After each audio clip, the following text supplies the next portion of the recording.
News time live, हर वक्त आपके साथ। आज रमजान का चांद लोगों ने अपनी आंखों से देखा। काफी उत्साह के साथ एक दूसरे को मुबारकबाद देते हुए नजर आए और मस्जिदें भी सज गई। मार्केट में काफी चहल पहल देखने को मिला। जानिए इस रमजान के मौके पर मौलाना साहब ने क्या कहा और आप सबों को न्यूज़ टाइम लाइव की तरफ से रमजान मुबारक। जी हजरत, आज लगभग चांद देखा गया। रमज़ान का महीना शुरू हो रहा है आज से।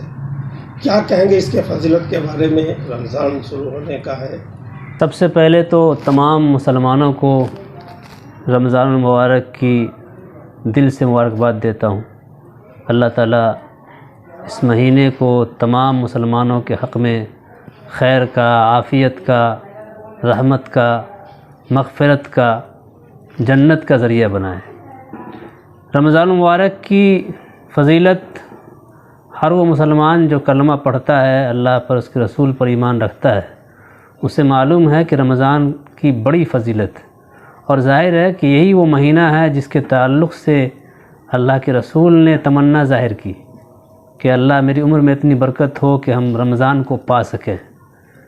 इतनी फ़जीलत इस महीने की कि अल्लाह के रसूल ने फरमाया, जिस शख्स ने इस महीने को पाया और उसकी मग़फ़िरत न हो सकी, उस पर अफ़सोस है।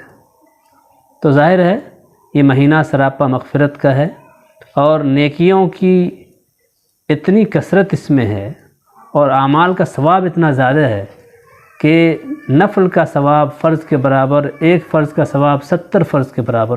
कितनी फ़जीलत है।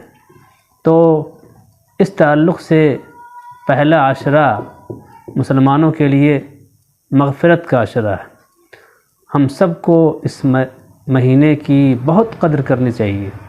मुसलमानों को तो वैसे भी झूठ नहीं बोलना चाहिए, ग़ीबत नहीं करनी चाहिए, किसी की बुराई नहीं करनी चाहिए। और रमज़ान में तो ज़ाहिर है कि अगर नेकियों का सवाब बढ़ रहा है तो अगर आप बुराई करेंगे तो उसका गुनाह भी तो बढ़ेगा। इसलिए रमज़ान में जिस कदर हो सके मुसलमानों को नेकियां करना चाहिए, नेक आमाल करने चाहिए। कुरान की तिलावत, अज़कार, औराद व वज़ाइफ, नवाफिल, इनका एहतमाम ज़्यादा से ज़्यादा करना चाहिए। ये पहला असरा जो है वो मग़फ़िरत के लिए है। जी। तो इसमें ख़ास कुछ इबादत है जो लोग कर सकें? ये कुरान में अल्लाह ताला ने फरमाया है कि रमज़ान का महीना, इसका ताल्लुक़ कुरान से बड़ा गहरा है। शहर रमज़ान अल्लज़ी उन्ज़िल फ़ीहिल कुरान, इस महीने में कुरान नाजिल हुआ है। तो कुरान कलाम इलाही है और इससे बड़ा ज़िक्र कोई नहीं हो सकता है। जिस कदर ज़्यादा हो सके मुसलमानों को कुरान की तिलावत करनी चाहिए। अफज़लुल ज़िक्र है ये। कलमा ला इलाहा इल्लल्लाह का विर्द करना चाहिए। ये वो आमाल हैं जिसके ताल्लुक़ से अल्लाह रसूल ने फरमाया कि जिसने ला इलाहा इल्लल्लाह पढ़ा उसका सवाब आसमान और ज़मीन के दरमियान को भर देता है। कितना सवाब है इस कलमे का। तो हज़रत, एक चीज़ देखा गया है कि अभी तरावी जो होती है अक्सर शुरू हो गया आज से, तो इसमें कुछ लोग 5 दिन, 10 दिन, 7 दिन की तरावी पढ़ते हैं। उसके बारे में क्या कहेंगे आप? क्या मसला है इसके बारे में? देखिए, तरावी मुस्तकिल सुन्नत है और कुरान का सुन्ना तरावी में ये मुस्तकिल सुन्नत है।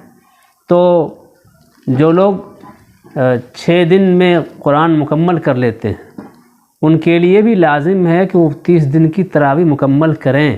पूरे रमज़ान की तरावी सुन्नत है। ये नहीं है कि ठीक है अगर आपको सफ़र में जाना है और आपको ये डर है कि हम सफ़र में चले जाएंगे तो पूरा कुरान नहीं सुन पाएंगे, उस डर से अगर आप 6 दिन में, 10 दिन में, 15 दिन में कुरान को सुन लेते हैं तो कोई हरज नहीं है। लेकिन तरावी 30 दिन तक पढ़ना ये मुस्तकिल सुन्नत है। इसका मतलब ये नहीं है कि आपने 10 दिन में पढ़ लिया और तरावी की छुट्टी हो गई। यही जहन बना हुआ लोगों का, जो बहुत गलत जहन है।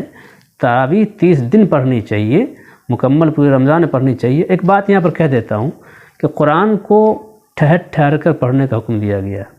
ज़ाहिर है कि 6 दिन में और 1 हफ्ते में जो तरावी होती है उसमें कुरान का जो पढ़ने का हुक्म अल्लाह के रसूल ने हम सबों को दिया है वो हक़ अदा नहीं होता है। इसलिए उसको लंबा करना चाहिए थोड़ा, कम से कम 10 दिन हो, कम से कम, ताकि 3 पारे हाफिज़ इत्मीनान के साथ पढ़ सकें और कुरान का हक़ अदा हो सके। और तरावी तो मुकम्मल पढ़नी चाहिए। 6 दिन और 10 दिन पढ़ लेने से तरावी की छुट्टी नहीं होती है। तो गोया कि तरावी पूरे 20-30 दिन पढ़नी है। बिल्कुल, ये सुन्नत है। हज़रत, एक चीज़ और बता दें कि कुछ लोग तरावी पढ़ने जाते हैं, कुछ मसलक में है कि 8 रकात ही पढ़ लें, 12 रकात 11 रकात पढ़े या 30 रकात पढ़े, इस पर क्या मसला है, क्या कहेंगे आप इस पर? देखिए, तरावी रसूलुल्लाह के बाद सहाबा किराम के ज़माने से तवातुर के साथ लगातार 20 रकत ही पढ़ी जाती रही है, इसलिए तरावी तो 20 रकत ही पढ़नी चाहिए। अब मसलकी इख्तलाफात पर मैं रोशनी डाल सकता, लेकिन जब रमज़ान में वैसे भी इबादत को कसरत से करने का हुक्म है तो आप कम क्यों पढ़ना चाहते हैं? मुकम्मल 20 पढ़िए, अल्लाह तौफीक दे तो फिर उसके बाद तहज्जुद भी पढ़िए, ज़्यादा से ज़्यादा नवाफिल पढ़नी चाहिए। तो मैं नहीं समझता हूँ कि 8 रकत पे इक्तफ़ा कर लेना बहुत अच्छी बात है।